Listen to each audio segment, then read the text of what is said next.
बिस्मिल्लाहिर्रहमानिर्रहीम। अस्सलाम वालेकुम डियर स्टूडेंट्स। बायोलॉजी क्लास 9 में चैप्टर नंबर 4 हम डिस्कस कर रहे थे।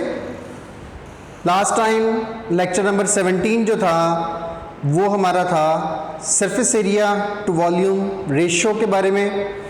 उसमें हमने ये डिस्कस किया था कि सेल का जितना सरफेस एरिया, सेल का साइज़ जितना जो है वो बड़ा होता जाता है उतना as compare to small size जो सेल होते हैं उनसे सरफेस एरिया उसका कम होता है। जो लार्ज साइज़ के सेल होते हैं उनका उसकी सेल मेम्ब्रेन का सरफेस एरिया कम होता है, और उसी सेम वॉल्यूम में अगर ज़्यादा एक से ज़्यादा सेल मौजूद हों तो उनका सरफेस एरिया उस एक लार्ज सेल के सरफेस एरिया से ज़्यादा होगा।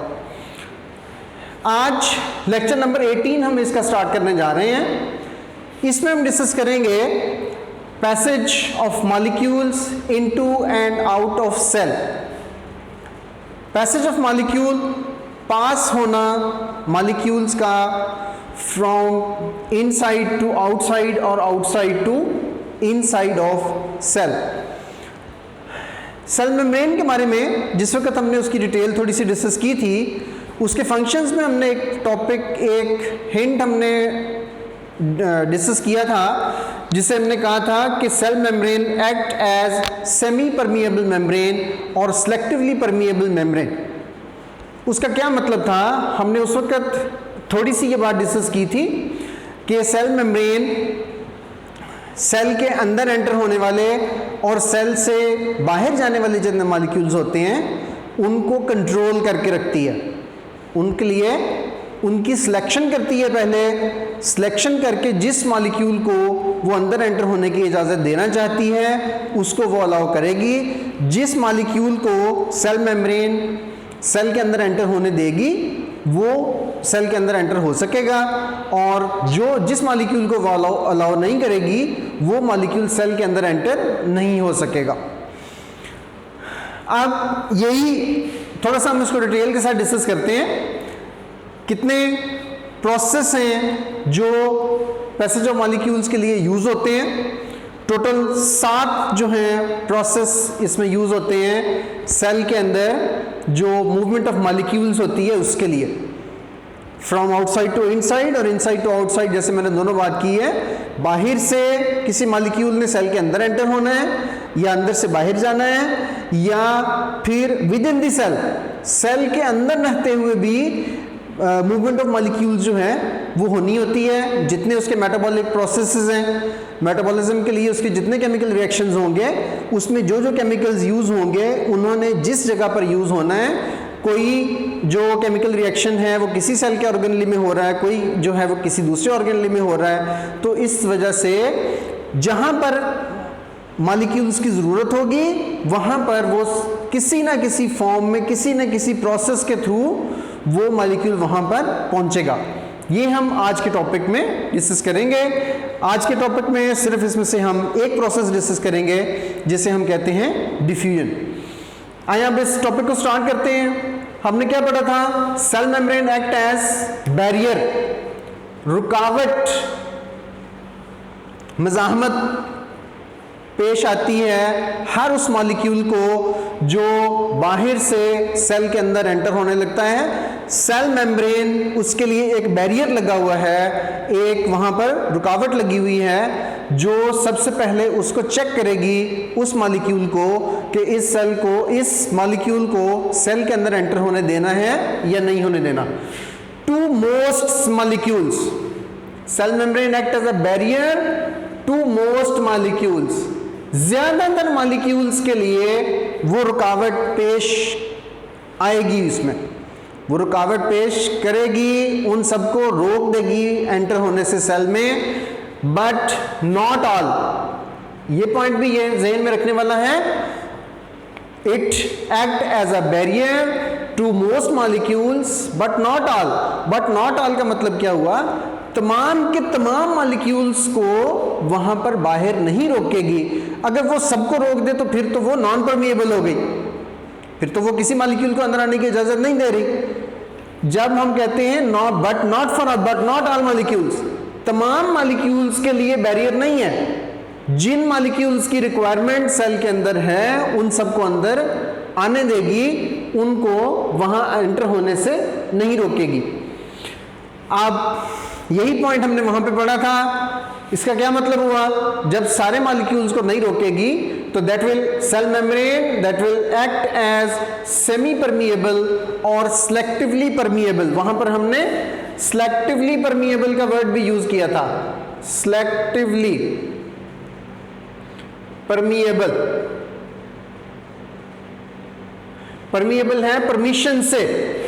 Semi permeable, semi mean half, मैंने पहले भी बताया था आपको। सेमी मीन हाफ, परमिएबल इजाजत देने वाली, सेमी परमिएबल कुछ को इजाजत देने वाली, कुछ को इजाजत ना देने वाली। सिलेक्टिवली परमिएबल का मतलब भी यही है, सिलेक्शन करके इजाजत देने वाली। जिन मॉलिक्यूल्स को एंटर होने देना है उनको सिलेक्ट करके अंदर आने देगी, जिनको नहीं एंटर होने देना उनको नहीं एंटर होने देगी। ये सेल मेम्ब्रेन का फंक्शन हमने पहले भी डिस्कस किया हुआ है। अब सेल मेम्ब्रेन क्या करती है?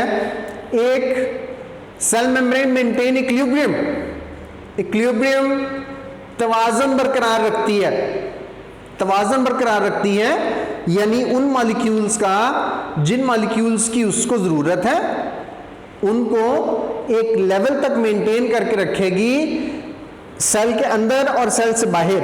जिस चीज़ की कंसंट्रेशन सेल के अंदर ज़्यादा है उनके मॉलिक्यूल्स को बाहर भेजेगी, और जिस मॉलिक्यूल की कंसंट्रेशन सेल से बाहर ज़्यादा है उसको वो अंदर आने की इजाज़त देगी। जब ये दोनों सिचुएशन, उसके अंदर जो मॉलिक्यूल मौजूद हैं वो अगर उनको बाहर ट्रांसफ़र कर लेती है तो दोनों साइडों पर सेल के अंदर और बाहर उस जिस केमिकल की भी हम बात कर रहे होंगे, जिस केमिकल को भी वो मूव कर रही होगी, उस केमिकल का एक इक्विलिब्रियम डेवलप हो जाएगा, यानी उसके सेल के अंदर और सेल के बाहर उन मॉलिक्यूल्स की कंसंट्रेशन सेम हो जाएगी। इक्विलिब्रियम का मतलब होता है तवाज़ुन कायम करना। तवाज़ुन कायम करने का मतलब क्या हुआ? सेल के अंदर और बाहर उस मॉलिक्यूल की, उन मॉलिक्यूल्स की कंसंट्रेशन इक्वल हो जाएगी। ठीक है? अब क्या हुआ? सेल मेम्ब्रेन मेंटेन इक्विलिब्रियम, ये इक्विलिब्रियम को मेंटेन करती है inside and out of cell, cell के अंदर और सेल के बाहर।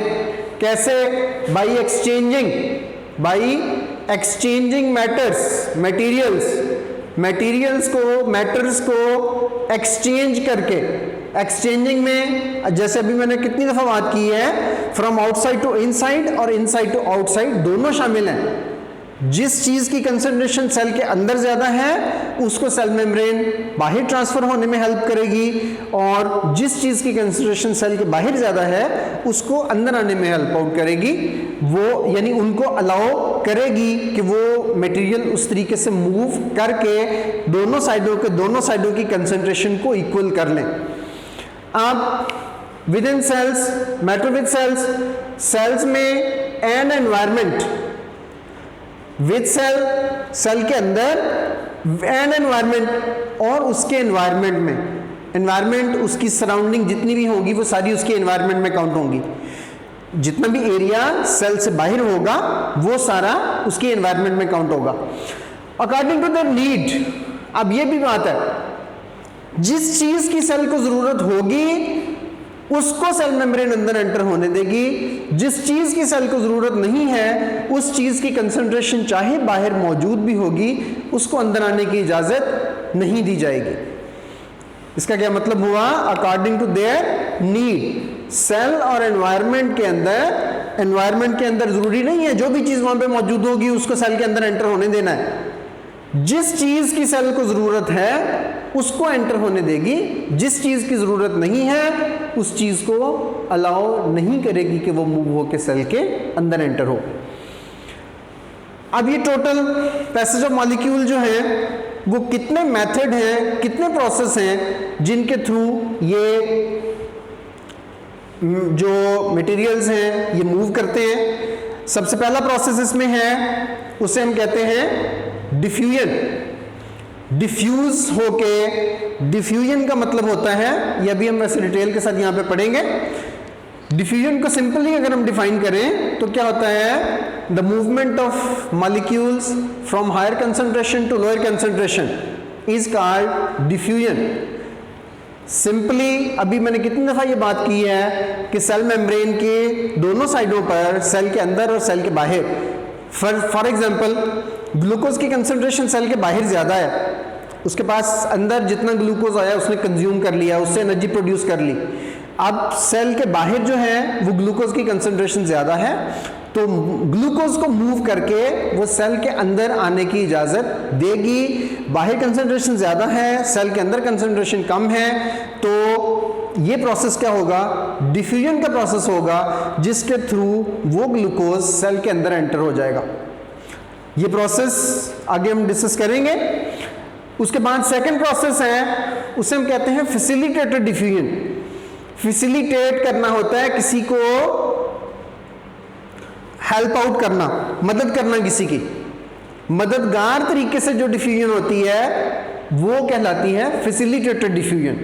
यानी होता है ये भी from higher concentration, movement of molecule from higher concentration to lower concentration होती है, लेकिन दरमियान में कोई ऐसा प्रॉब्लम सेल मेम्ब्रेन की वजह से भी हो सकता है, सेल मेम्ब्रेन की वजह से भी ये प्रॉब्लम हो सकता है, कोई ऐसी रुकावट मौजूद है जिसकी वजह से वो मॉलिक्यूल्स हायर कंसंट्रेशन से लोअर कंसंट्रेशन की डायरेक्शन में मूव नहीं कर पा रहे, उनको किसी तरीके से फैसिलिटेट करके अगर मूवमेंट ऑफ मटेरियल करवाई जाएगी, उसको हम फैसिलिटेटेड डिफ्यूजन कहेंगे। उसके बाद आ गया थर्ड प्रोसेस है, वो है ऑस्मोसिस का। ऑस्मोसिस और डिफ्यूजन एक दूसरे से मिलते जुलते प्रोसेस हैं, लेकिन एक मेजर पॉइंट आज मैं आपको बता देता हूं। डिफ्यूजन में हमेशा मूवमेंट ऑफ मटेरियल्स होती है, movement of materials, movement of molecules, movement of mostly solute molecules होती है। कोई भी सॉल्यूशन के साथ, सॉल्यूशन के अंदर हम अगर बात करें तो वो क्या होगी, मूवमेंट ऑफ सल्यूट पार्टिकल्स होगी। जबकि ऑस्मोसिस के अंदर जो है वो ऑस्मोसिस के अंदर मूवमेंट ऑफ वाटर मॉलिक्यूल होती है, उसमें से जो सॉल्यूशन बनाने के लिए सल्यूट और सॉल्वेंट यूज हो रहा है, उसमें से सल्यूट के मॉलिक्यूल जो हैं वो मूव नहीं करते, उनकी मूवमेंट की बजाय जो उसका सॉल्वेंट होता है, वाटर जो उसमें यूज होता है, वो मूव करके बैरियर से दूसरी डायरेक्शन में वहां से मूव करके चला जाता है। इसको डिटेल में डिस्कस हम बाद में करेंगे, अभी सिर्फ इसका इंट्रोडक्शन देना था। फिल्ट्रेशन का प्रोसेस है। फिल्ट्रेशन एक ऐसा प्रोसेस है, सिंपली हम आम तौर पर घरों में इस्तेमाल करते रहते हैं। पानी के अंदर ऐसी इम्प्योरिटीज शामिल हैं जिनको हम सिंपली एक कपड़ा लगा के हम आसानी से उसके साथ जो है, जब पानी को ऊपर से उसमें फिल्टर करेंगे, उसके अंदर से गुजारेंगे, तो जो उसमें से लार्ज पार्टिकल्स होंगे उसके अंदर, उसमें कोई ऐसा कचरा ऐसा हो सकता है जो बड़े बड़े पार्टिकल्स हमें उसके अंदर नज़र आ रहे हों, तो वो आसानी से उस कपड़े की वजह से उससे सेपरेट हो सकते हैं।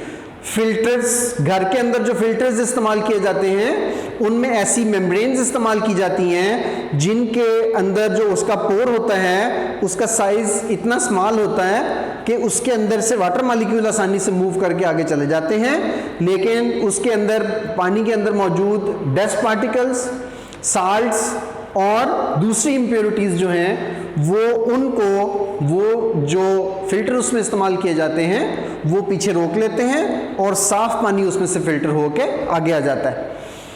उसके बाद है एक्टिव ट्रांसपोर्ट। ये भी डिफ्यूजन का ही एक प्रोसेस है, ये अभी आगे इसकी डिटेल आएगी, फिर उसमें आज एक्टिव ट्रांसपोर्ट तो डिस्कस नहीं होगा, लेकिन ये नेक्स्ट में आपको फिर समझाऊंगा इसके बारे में। डिफ्यूजन का ही एक प्रोसेस है, उसकी एक टाइप है, इसमें भी मूवमेंट ऑफ मटेरियल जो है फ्रॉम जो है वो डिफ्यूजन के मुताबिक होती है, लेकिन उसमें कंजम्पशन ऑफ एनर्जी भी होती है। जिसकी वजह से हम इसको एक्टिव ट्रांसपोर्ट कहते हैं। उसके बाद है एंडोसाइटोसिस। एंडोसाइटोसिस बाहर से कोई चीज सेल के अंदर एंटर हो जाए, बाहर से कोई चीज सेल उसको क्या करता है, फर्ज करें बाहर से कोई ऐसा मटेरियल है जिसको सेल अपने अंदर लेके जाता है और उसको इंगल्फ कर लेता है, खा जाता है। इस प्रोसेस को हम कहते हैं एंडोसाइटोसिस। उसके बाद है एक्सोसाइटोसिस। किसी चीज़ को, किसी मटेरियल को सेल से बाहर निकालने का प्रोसेस जो है, वहाँ पर एक्सोसाइटोसिस का प्रोसेस जो है वो यूज़ होता है। छोटा सा इंट्रोडक्शन मैंने आपको ये 7 स्टेप का जो है वो दे दिया है। नेक्स्ट टाइम क्या है, नेक्स्ट लेक्चर्स में ये सारे स्टेप्स जो हैं वो आहिस्ता आहिस्ता डिस्कस हो जाएंगे। अब इसमें सबसे पहला जो स्टेप है, सबसे पहला प्रोसेस उसे हम डिस्कस करते हैं, वो है डिफ्यूजन। अभी मैंने जिक्र किया था डिफ्यूजन क्या है, डिफाइन कैसे करते हैं इसको, डेफिनेशन इसकी क्या है। Diffusion is the movement of materials from higher concentration to lower concentration. Higher concentration जिस जगह पर नंबर ऑफ मॉलिक्यूल्स किसी चीज़ के ज़्यादा मौजूद हैं, उससे उन मॉलिक्यूल्स का उस डायरेक्शन में मूव कर जाना जहाँ पर उसके मॉलिक्यूल्स कम तादाद में मौजूद हैं, उससे हम, जहाँ पर ज़्यादा मौजूद हैं उसे हम हायर कंसंट्रेशन कहते हैं, और जहाँ पर कम मौजूद हैं उसे हम लोअर कंसंट्रेशन कहते हैं। इसी को हायर कंसंट्रेशन से लोअर कंसंट्रेशन की तरफ मूव करने को हम कंसंट्रेशन ग्रेडियंट का वर्ड भी इसके लिए यूज किया जाता है। ये भी एक टेक्निकल टर्म है जिसे कहते हैं कंसंट्रेशन ग्रेडियंट। कंसंट्रेशन ग्रेडियंट में जो अकॉर्डिंग टू कंसंट्रेशन ग्रेडियंट यही होता है कि अगर कोई चीज from higher concentration to lower concentration move कर रही है तो वो हम कहते हैं it is according to concentration gradient move कर रही है। अगर अपोजिट होगी, लोअर टू हायर होगी, तो फिर हम कहेंगे कि ये अपोजिट डायरेक्शन में मूव कर रही है। इसलिए higher concentration to lower concentration को हम अलोंग कंसंट्रेशन ग्रेडियंट भी कह सकते हैं। अब यही मूवमेंट ऑफ मटेरियल्स जो है वो एक पॉइंट याद रखने वाला है, वो ये है मॉलिक्यूल्स ऑफ एनी सब्सटेंस। हर चीज के मॉलिक्यूल, हर चीज के, एनी सब्सटेंस, किसी भी चीज के, चाहे वो सॉलिड है, चाहे वो लिक्विड है, चाहे वो गैस है, तीनों चीजों में मैटर की 3 स्टेट है, सॉलिड, लिक्विड, गैस। तीनों टाइप के जो मैटर होंगे, तीनों स्टेट में जो मैटर पाई जाएगी, उसके मॉलिक्यूल्स मूव करते हैं, are in motion, are in motion, वो हरकत में होते हैं। एक बात अच्छी तरह से याद रखनी है, मैंने वर्ड मोशन यूज किया है, डिफ्यूजन यूज नहीं किया।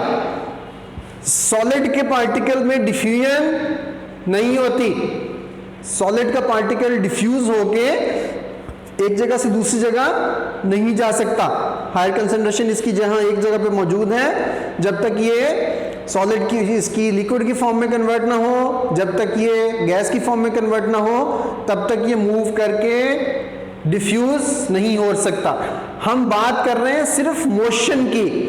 जैसे कई दफा छोटी क्लासेस में हमने ये बात पढ़ी हुई है, सॉलिड के पार्टिकल्स जो हैं वो एक दूसरे के साथ क्लोजली पैक्ड होते हैं, ठीक है, ये मूव करते हैं अपनी जगह पर। अब सॉलिड के पार्टिकल को क्योंकि मूव करने के लिए आगे दूर जाने के लिए जगह नहीं होती, इसलिए ये क्या करते हैं, अपनी ही जगह पर वाइब्रेट करते रहते हैं। जहां ये मौजूद है वहीं पर अपनी ही जगह पर वाइब्रेट करते रहेंगे, लेकिन मूव करके एक जगह से दूसरी जगह नहीं जाएंगे। अब इस मूवमेंट के लिए लिक्विड और गैस, इस दोनों के मॉलिक्यूल जो हैं, इन दोनों के मॉलिक्यूल एक जगह से मूव करके दूसरी जगह चले जाएंगे। लिक्विड के भी जाते हैं और गैस के भी जाते हैं। अब इसके लिए कंडीशन है, मूवमेंट ऑफ मॉलिक्यूल्स जो है, मोशन ऑफ मॉलिक्यूल्स उस वक्त तक जारी रहती है जब तक किसी चीज के टेम्परेचर को हम 0 डिग्री केल्विन तक ना ले जाएं। अगर उस चीज का टेम्परेचर 0 डिग्री केल्विन हो जाए, केल्विन क्या है ये भी हमने पहले पढ़ा हुआ है 8th क्लास में, हमने टेम्परेचर स्केल जो है केल्विन, सेंटीग्रेड और फ़ारेनहाइट, तीनों स्केल हमने वहां पे पढ़े हुए हैं। केल्विन टेम्परेचर का एक स्केल है। इसको अगर हमने कहा है कि अगर किसी सॉलिड, लिक्विड, गैस के पार्टिकल्स, उनकी स्टेट जो है वो अगर 0 डिग्री केल्विन पर टेम्परेचर हम इतना गिरा दें उसका कि उसको 0 डिग्री केल्विन पर पहुंचा दें, तब वो उसके मॉलिक्यूल्स वाइब्रेट करना, मूव करना बंद कर देंगे। इस टेम्परेचर से कम जो है इसे हम कहते हैं एब्सोल्यूट टेम्परेचर। एब्सोल्यूट टेम्परेचर जो है इसके नीचे जो है वो मूवमेंट ऑफ मॉलिक्यूल्स मुकम्मल तौर पर 100% स्टॉप हो जाती है। इस टेम्परेचर से नीचे मूवमेंट ऑफ मॉलिक्यूल्स नहीं होती। इससे अबव जब भी होंगे, जो भी मटेरियल, जो भी मैटर इससे अबव टेम्परेचर पर होगा, उसके जो मॉलिक्यूल्स होंगे वो हमेशा मूव करेंगे। वो सॉलिड फॉर्म में हो, लिक्विड में हो, गैस में हो, वो तीनों स्टेट्स में उसके मॉलिक्यूल्स मूव करेंगे। मोशन जैसे मैंने सॉलिड का आपको बता दिया है, वो सिर्फ वाइब्रेट करेंगे, अपनी ही जगह पे वाइब्रेट करते रहेंगे, वो एक जगह से दूसरी जगह नहीं जाएंगे। लिक्विड के मॉलिक्यूल जो हैं वो इटसेल्फ अपनी जगह चेंज करते रहेंगे। आप सिंपली एक एक्सपेरिमेंट है, आप रात के वक्त एक गिलास पानी लें, उसके अंदर आप 1 चम्मच शुगर का डाल दें। रात को आप 1 से 2 चम्मच इसके अंदर चीनी का डाल दें।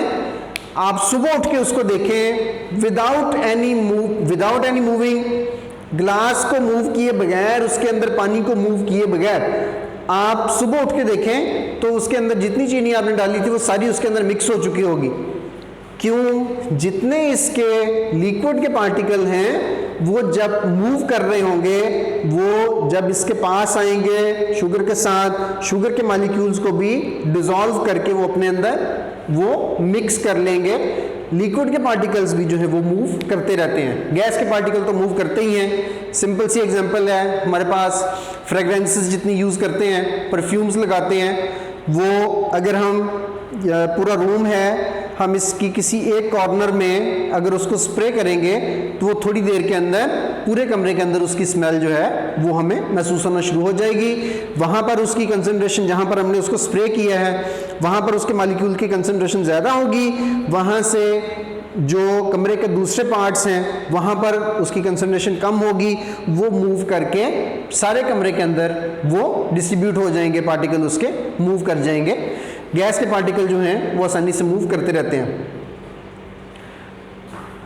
अब 0 डिग्री केल्विन जो है वही टेम्परेचर अगर हम उसको सेंटीग्रेड में मेंशन करना चाहें तो वो -273 सेंटीग्रेड के इक्वल होता है।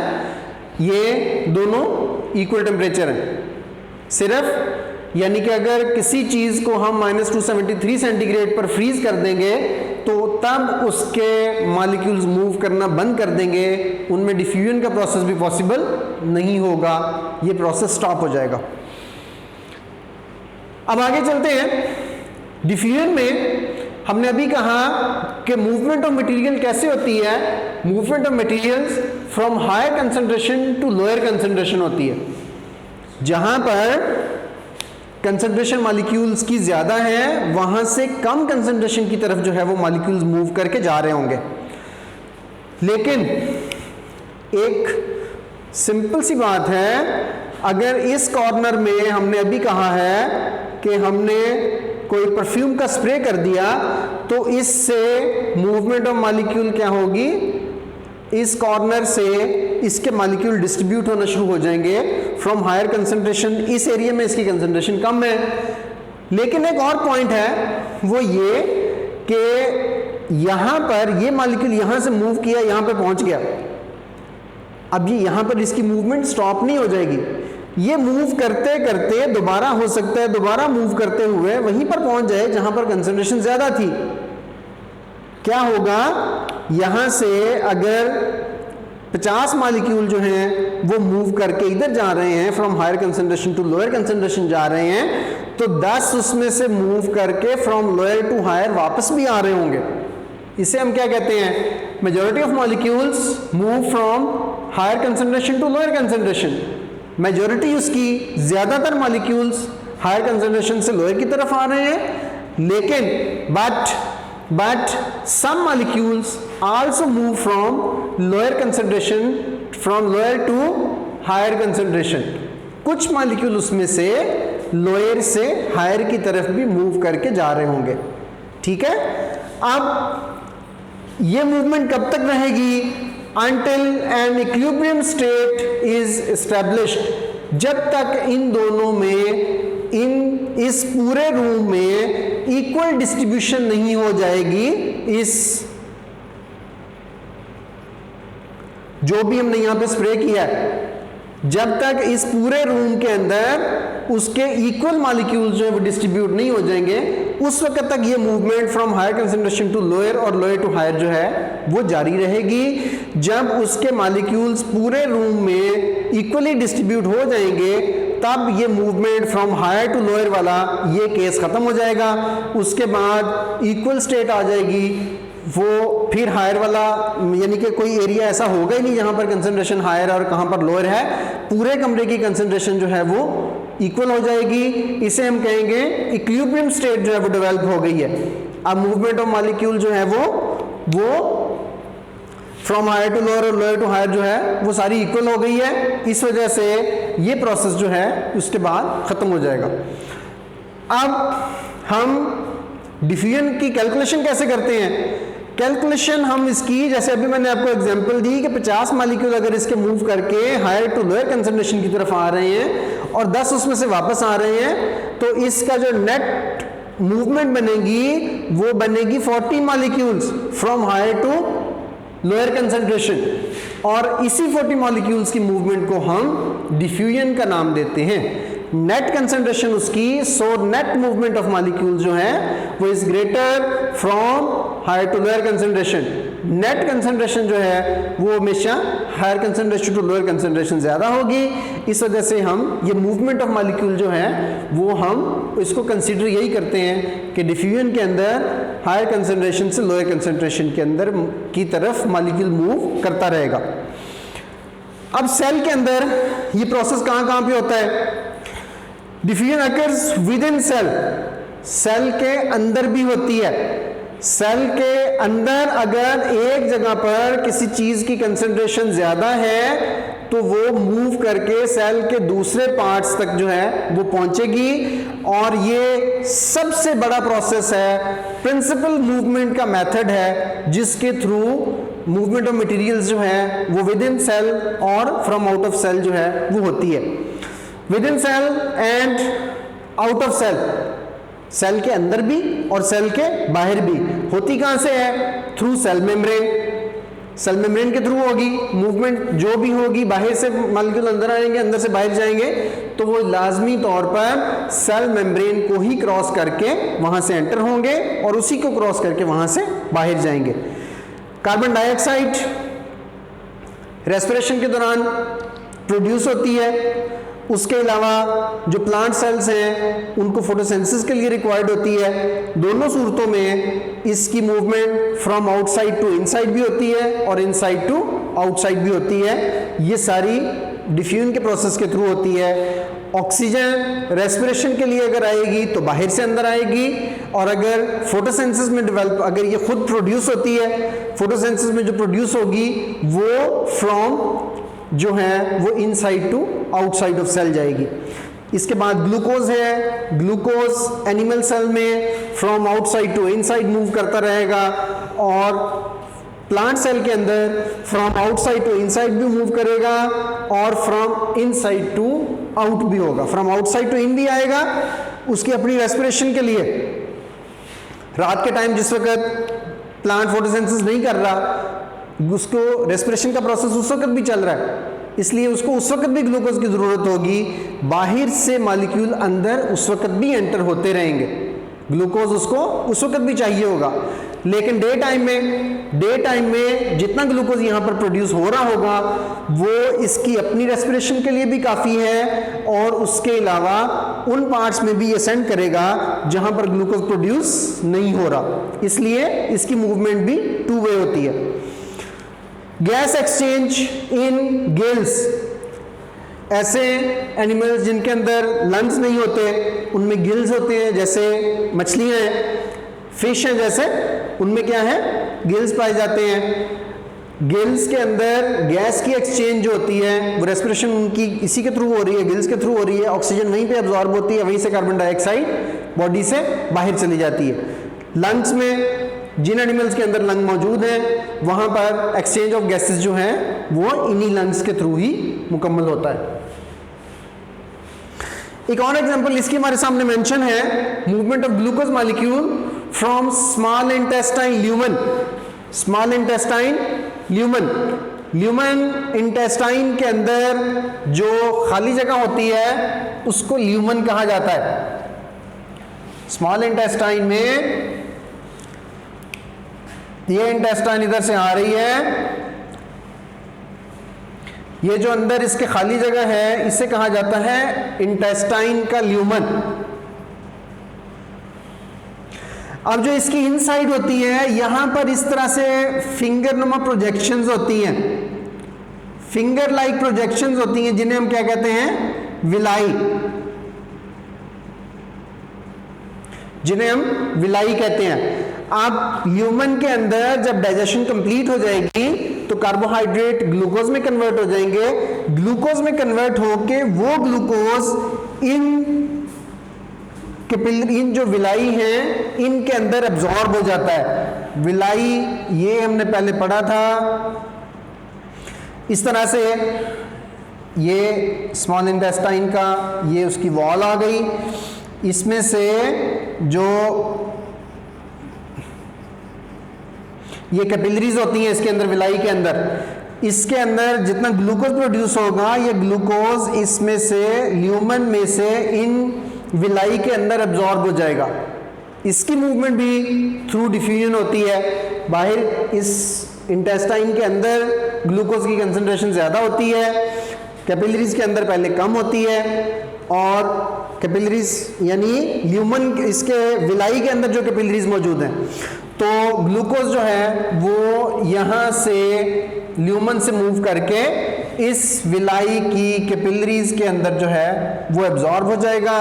इन जब विलाई की कैपिलरीज में से मूव करके ये ब्लड में शामिल हो जाएगा, ब्लड में जब ये हार्ट के अंदर जाएगा तो हार्ट उसको पूरी बॉडी के जितने पार्ट्स हैं उनके अंदर पंप करके सेंड कर देगा। अब क्या है, movement of glucose molecule from small intestine lumen, small intestine के ल्यूमन से ब्लड कैपिलरीज ऑफ विलाई, इसकी विलाई की जो ब्लड कैपिलरीज हैं उन तक जो मूवमेंट होती है ये भी थ्रू डिफ्यूजन होती है। अब है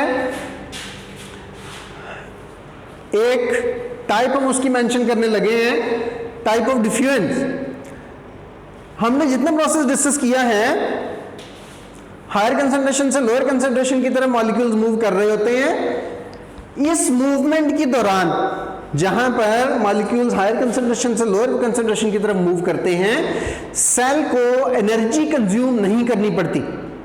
मैंने अभी जब यहाँ पे टाइप्स आपको पढ़ा रहा था वहां पर मैंने आपको बताया था कि एक प्रोसेस ऐसा है जहां पर सेल को एनर्जी कंज्यूम करनी पड़ती है।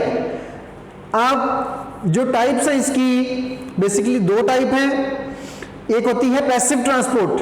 पैसिव ट्रांसपोर्ट ऐसी ट्रांसपोर्ट होती है जिसमें मॉलिक्यूल हायर कंसंट्रेशन से लोअर कंसंट्रेशन की तरफ मूव करते हैं, और जब हायर कंसंट्रेशन से लोअर की तरफ मूव कर रहे होंगे उस वक्त जहां पर cell does not consume expand any energy, वहां पर सेल कोई एनर्जी कंज्यूम नहीं करता।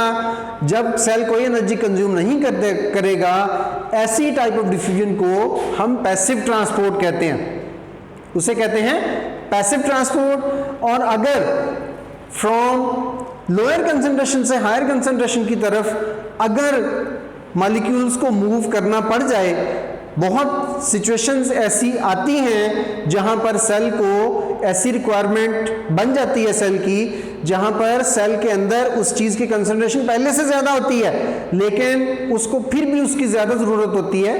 तो बाहर सेल के अगर उस मॉलिक्यूल की कंसंट्रेशन कम होगी तो वो उसको एनर्जी कंज्यूम करके अंदर लेके आएगा। जो ऐसी टाइप की डिफ्यूजन होगी इसको हम एक्टिव ट्रांसपोर्ट कहेंगे। इसमें सेल जो है वो एनर्जी भी कंज्यूम कर रहा होता है। Passage of molecule in and out of cell, ये टॉपिक हमने आज डिस्कस किया। 7 प्रोसेस हैं इसके टोटल जो हमने ब्रीफली उनको डिस्कस किया। डिफ्यूजन इसमें से हमने आज कंप्लीट कर लिया है। बाकी इसके जितने 6 प्रोसेसेस के हमारे पास रिमेनिंग हैं वो हम इंशाल्लाह नेक्स्ट लेक्चर्स में उसे कंप्लीट कर लेंगे। और नेक्स्ट लेक्चर तक के लिए जो है वो हाफिज़।